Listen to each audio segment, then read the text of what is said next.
அதிமுக தலைமை அலுவலகத்தில் சர்வதேச மகளிர் தின விழா கொண்டாட்டம். புரட்சித் தலைவர், புரட்சி தலைவி ஆகியோர் சிலைகளுக்கு கழக பொதுச் செயலாளர் மலர் தூவி மரியாதை.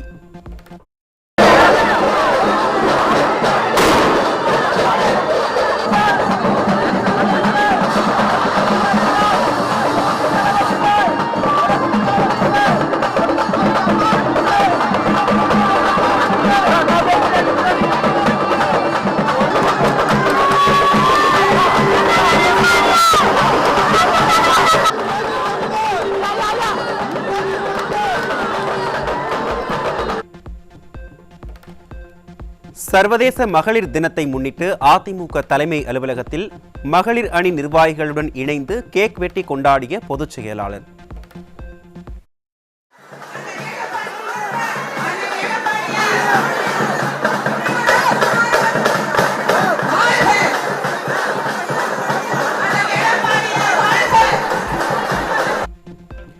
ஏழை எளிய மகளிருக்கு தையல் இயந்திரம் உள்ளிட்ட நலத்திட்ட உதவிகளையும் பொதுச் செயலாளர் வழங்கினார்.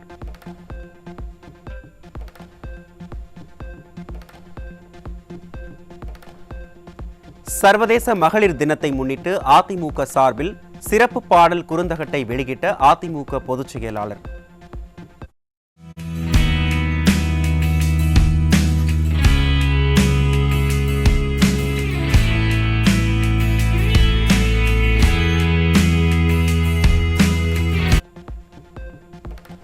மகளிர் நலன் காக்க மாற்றம் வேண்டும் என்ற பெண்கள் பாதுகாப்பு குறித்த கையெழுத்து இயக்கத்தையும் பொதுச் செயலாளர் தொடங்கி வைத்தார்.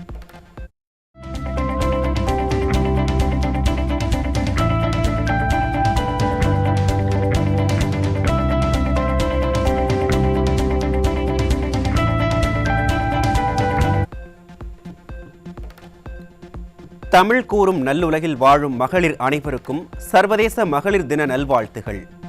அன்பை அள்ளி கொடுப்பதில் அன்னையாக, அறிவை அருளும் ஆசிரியையாக, பாசத்தோடு அரவணைக்கும் சகோதரியாக, மனதோடு மனம் கலந்த மனைவியாக, மகளாக, நட்பை காட்டும் தோழியாக, தர்மத்தை சொல்லும் பாட்டியாக என வாழ்நாள் முழுவதும் நம்மோடு பயணிக்கிறவர்கள்தான் பெண்கள் என்றும் புகழாரம்.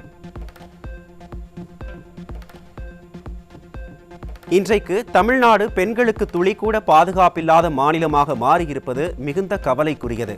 பெண்களுக்கு எதிரான குற்றங்களை தடுக்க திராணியற்ற ஒரு ஆட்சியாக இன்றைய ஸ்டாலின் மாடல் திமுக ஆட்சி இருப்பதும் வெட்கக்கேடானது என்று அதிமுக பொதுச் செயலாளர் விமர்சனம். அன்பு சகோதரிகளே, உங்களுக்காக, உங்கள் பாதுகாப்புக்காக என்றைக்கும் அதிமுக போராடும் என கழக பொதுச் செயலாளர் அறிக்கை. 2026 மீண்டும் அதிமுக ஆட்சி அமைந்ததும் இன்று நீங்கள் அச்சத்துடன் இருக்கின்ற நிலை மாறும். பல சாதனைகளை புரிகின்ற காலமாக நம் ஆட்சி காலம் நிச்சயம் இருக்கும் என்றும் பொதுச் செயலாளர் அறிக்கை.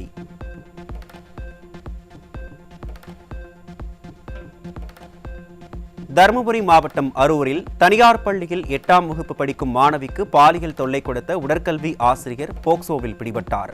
நிர்வாக திறனற்ற திமுக ஆட்சியில் பள்ளிகளில் தினந்தோறும் நடைபெறும் பாலியல் வன்கொடுமை சம்பவங்களால் பெண் பிள்ளைகளை வீட்டிலிருந்து வெளியே அனுப்பவே அச்சப்படும் பெற்றோர்.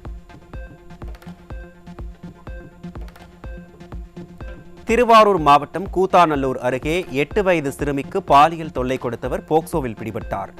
மகளிர் தின விழாவில் பெண்களின் உரிமை பற்றி பேசப்படும் நேரத்தில் அடுத்தடுத்து அரங்கேறும் பாலியல் குற்றங்களால் பெண்கள் அச்சம். கேரள மாநிலம் குமுளியில் கல்லூரி மாணவியை கூட்டு பாலியல் வன்கொடுமை செய்த வழக்கில் தலைமறைவாக இருந்த இருவர் தமிழ்நாட்டில் சிக்கினர். நிர்வாக திறனற்ற திமுக ஆட்சியில் ஏற்கனவே தமிழ்நாடு போதைப் பொருள்களின் கேந்திரமாக மாறியுள்ள நிலையில் தற்போது பாலியல் வன்கொடுமை சம்பவங்களில் ஈடுபடும் குற்றவாளிகளும் தமிழ்நாட்டில் பதுங்குவதால் மக்கள் அச்சம். காஞ்சிபுரம் மாவட்டம் ஸ்ரீபெரும்புதூர் அருகே 17 வயது சிறுமியை வலுக்கட்டாயமாக திருமணம் செய்ய முயன்ற சரித்திர பதிவேடு குற்றவாளி. டாடிசன் ஆட்சியில் குற்றவாளிகள் அச்சமின்றி அட்டூழியத்தில் ஈடுபடுவதாக மக்கள் வேதனை.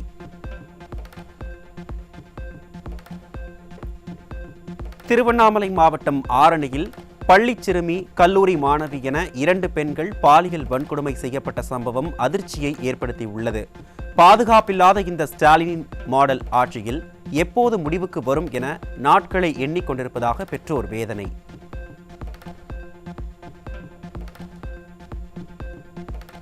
கடலூர் மாவட்டம் வேப்பூர் அருகே தனியார் தட்டச்சு பயிற்சி மையத்தில் பெண்ணுக்கு பாலியல் தொல்லை. ஸ்டாலின் ஆட்சியில் எங்குமே பாதுகாப்பு இல்லை என மக்கள் ஆத்திரம்.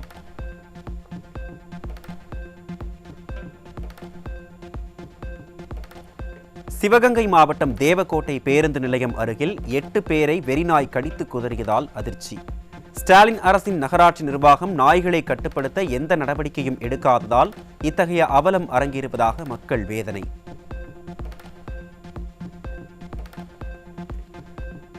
கடந்த ஆட்சியில் தலைமைச் செயலகத்தில் சோதனை நடந்தபோது வெட்கக்கேடானது என்று பேசிய ஸ்டாலின் தற்போது என்ன செய்து கொண்டிருக்கிறார் என மக்கள் கேள்வி. கடந்த 3 நாட்களாக டாஸ்மாக் தலைமை அலுவலகத்தில் இடைவிடாது சோதனை நடைபெற்று வரும் நிலையில் தொட்டுப்பார் சீண்டிப்பார் என வீர வசனம் பேசிய ஸ்டாலின் தற்போது வாயை மூடி மௌனமாக இருப்பது ஏன் என்று மக்கள் கேள்வி. கடந்த ஆட்சியில் தொட்டதற்கெல்லாம் அரசை விமர்சித்து பேசிய திமுக கூட்டணி கட்சியினர் எங்கே சென்று விட்டார்கள் என்று மக்கள் கேள்வி. கூட்டணி கட்சியின் தலைவர் கண்டனம் தெரிவித்தால்தான் நீங்களும் வாய் திறப்பீர்களா என்றும் கேள்வி.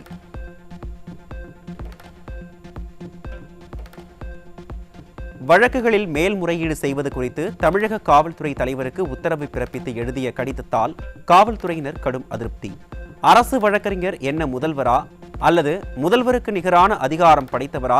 காவல்துறை யாருடைய கட்டுப்பாட்டில் இருக்கிறது என காவல்துறையினரே புலம்பல்.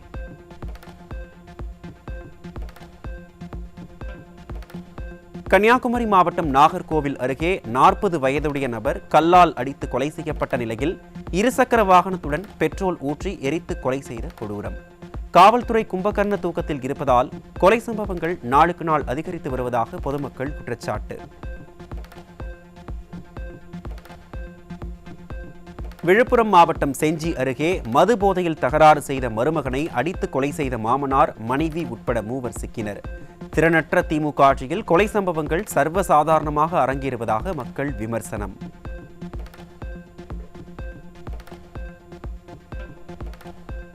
ராணிப்பேட்டை மாவட்டம் சோளிங்கர் அருகே விவசாய நிலத்தில் பிரபல ரவுடி மர்ம நபர்களால் சரமாரியாக வெட்டி கொலை. விடியா திமுக ஆட்சியில் கொலை கொள்ளை நடைபெறாத நாளே இல்லை என மக்கள் குற்றச்சாட்டு.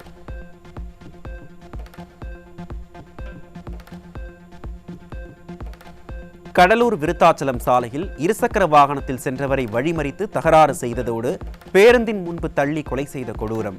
தப்பி ஓடிய கொலையாளிகளை கைது செய்து தகுந்த தண்டனை வழங்க உயிரிழந்தவரின் உறவினர்கள் வலியுறுத்தல்.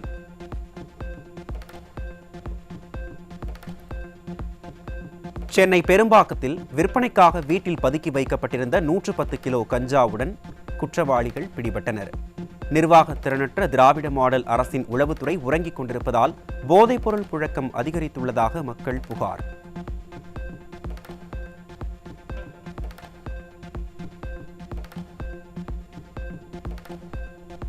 வேலூர் மாவட்டம் குடியாத்தம் அருகே விற்பனைக்காக பதுக்கி வைக்கப்பட்டிருந்த 1 கிலோ 250 கிராம் எடை கொண்ட கஞ்சாவுடன் ஒருவர் சிக்கினார்.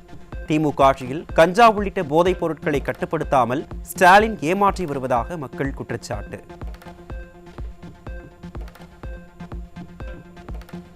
சென்னையை அடுத்த கிழக்கு தாம்பரம் பகுதியில் பேருந்து நிலையத்தில் 30 கிலோ கஞ்சா பிடிபட்டது. ஸ்டாலின் ஆட்சியில் கஞ்சா விற்பனை கொடிக்கட்டி பறப்பதாக மக்கள் வேதனை.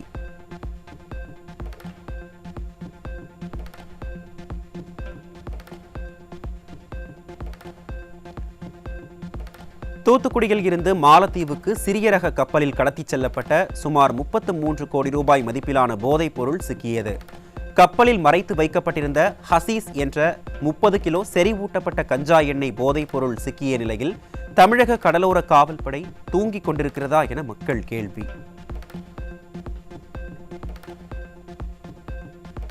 சென்னை அம்பத்தூர் அருகே 17 கிலோ கஞ்சா சிக்கியது. தலைநகர் சென்னையிலேயே கஞ்சாவை கட்டுப்படுத்தாத ஸ்டாலின் அரசு தமிழகம் முழுவதும் எப்படி கஞ்சாவை கட்டுப்படுத்தும் என மக்கள் கேள்வி.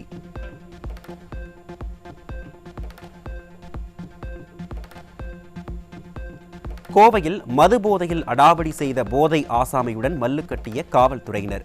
ஸ்டாலின் ஆட்சியில் கட்டுப்பாடின்றி நடக்கும் மது விற்பனையால் போதை ஆசாமிகள் அட்டூழியம் செய்யும் அவலம்.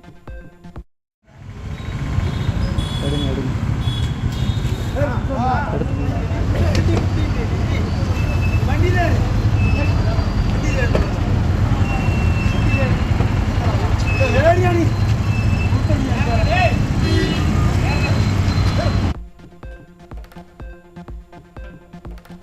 கிருஷ்ணகிரி மாவட்டம் பர்கூரில் மது போதையில் பெண்களிடம் ரகளையில் ஈடுபட்ட இளைஞர் தட்டி கேட்ட காவலர் மீது தாக்குதல் நடத்தியதால் பரபரப்பு.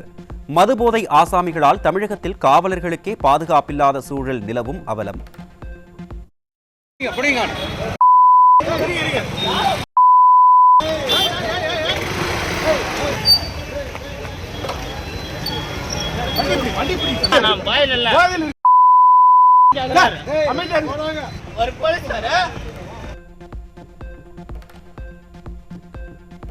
கிருஷ்ணகிரி மாவட்டம் போச்சம்பள்ளி காவல் நிலையம் முன்பு காவலர்களிடம் தகராறு செய்த போதை ஆசாமி.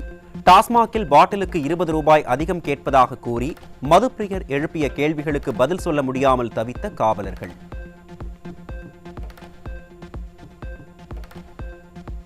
திருப்பூர் முருகம்பாளையம் அருகே மாமூல் தராததால் 16 வயது சிறுவனை உணவு பாதுகாப்புத்துறை அதிகாரிகள் தாக்கியதாக குற்றச்சாட்டு. ஸ்டாலின் ஆட்சியில் அரசு அதிகாரிகள் வசூல் வேட்டையில் ஈடுபடுவதாக மக்கள் வேதனை. டீ கடையில் நிற்கும் போது 3 பேர் வந்தாங்க. சேஃப்டின்னு சொல்லிட்டு வந்தாங்க.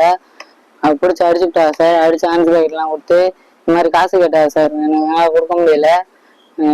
மிரட்டினாங்க சார். ஆஸ்பத்திரி அடிச்சு நெஞ்சில் அடி சார். அடிச்சு பின்னாடி பொருட்கள்லாம் அடி. எனக்கு ரொம்ப வலிக்குது சார் நெஞ்சில். சென்னை சேத்துப்பட்டு சுற்றுச்சூழல் பூங்காவை பராமரிக்க விடியா திமுக அரசு 10 கோடி ரூபாய் ஒதுக்கியது ஏன் என பொதுமக்களுக்கு சந்தேகம். யாருமே கோரிக்கை வைக்காத திட்டத்திற்கு கோடிக்கணக்கில் நிதி ஒதுக்குவது கொள்ளையடிக்கவா என்றும் கேள்வி.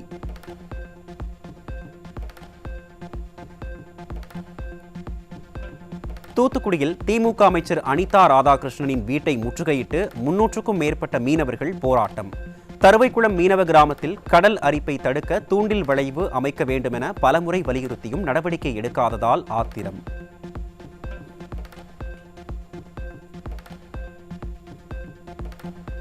தமிழக மின் உற்பத்தி கழகம் வழங்கிய நிலக்கரி ஒப்பந்தத்தில் 140 கோடி ரூபாய் ஜிஎஸ்டி மோசடி நடைபெற்றது குறித்து விசாரணை நடத்த வேண்டும். ஸ்மார்ட் ஜென் நிறுவனம் மோசடியை மறைத்து ஒப்பந்தம் பெற்றது குறித்து விசாரணை நடத்த சென்னை உயர்நீதிமன்றம் உத்தரவு.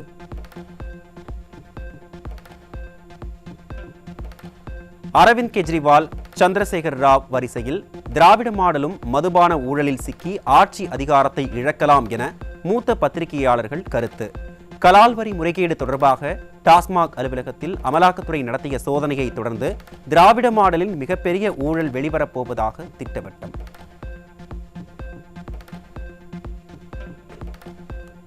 உலகின் பல்வேறு பகுதியில் மின்சார வாகன விற்பனை அதிகரித்து வரும் நிலையில் மைனாரிட்டி பாஜக ஆட்சியில் இந்தியாவில் மின்சார வாகன விற்பனை குறைவாகி வருகிறது.